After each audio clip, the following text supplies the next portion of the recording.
치면 돼. 우리 저기 김승환님 하기로 했습니다.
네, 대통령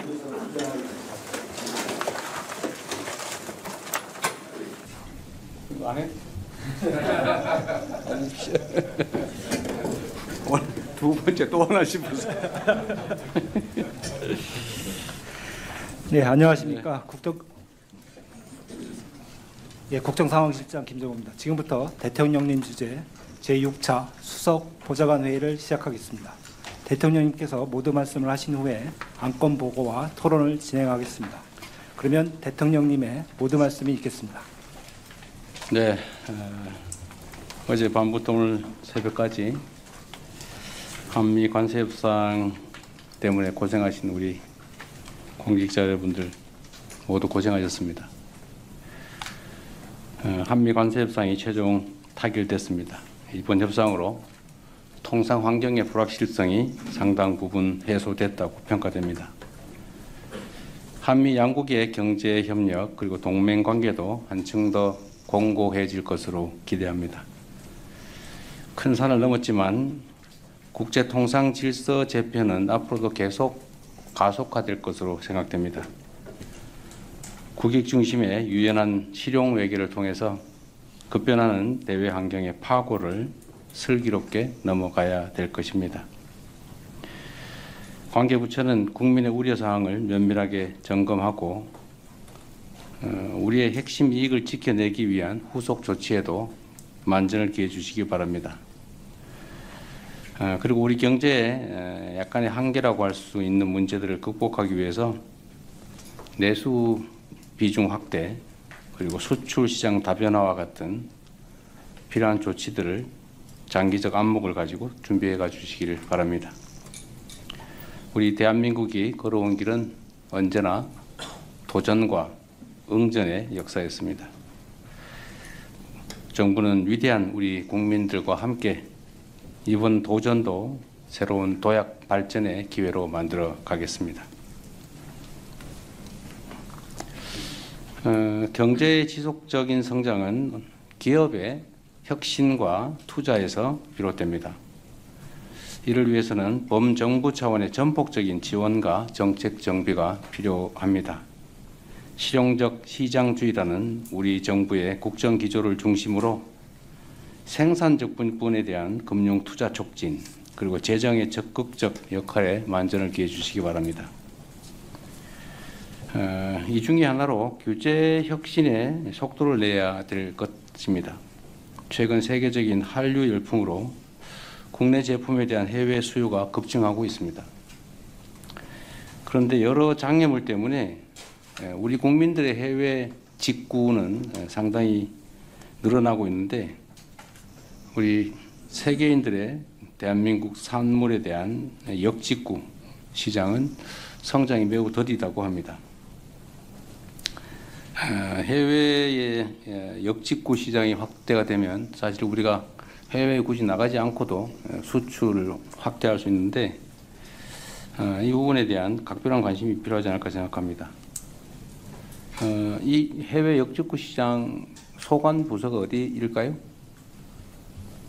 이따가 한번 얘기해 보기로 하고, 소관 부서는 각 부처들의 종합적인 대책들 다 모아서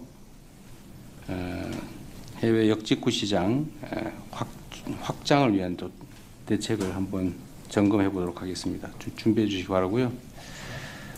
이거 말고도 우리 기업들의 성장을 가로막는 불합리한 관행과 제도들이 많습니다.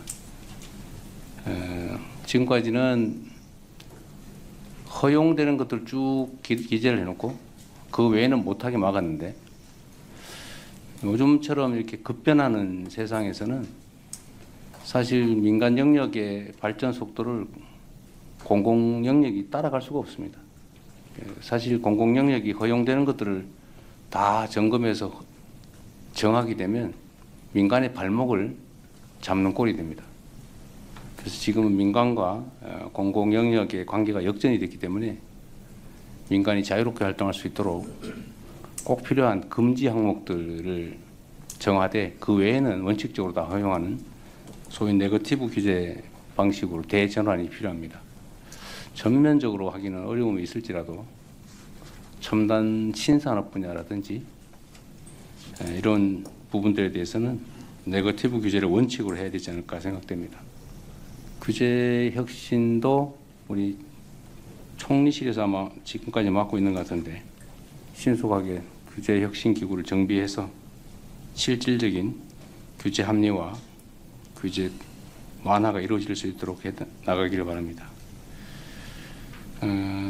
국제적인 파고에 맞서서 우리 기업들이 자신감을 가지고 경제 활동에 전념할 수 있도록 금융, 재정, 규제와 같은 정책 전반을 속도감 있게 정비해 나갔으면 좋겠습니다. 제가 최근에 뉴스에서 좀 이해하기 어려운 일들이 있었던 걸 보았는데 놀라웠습니다.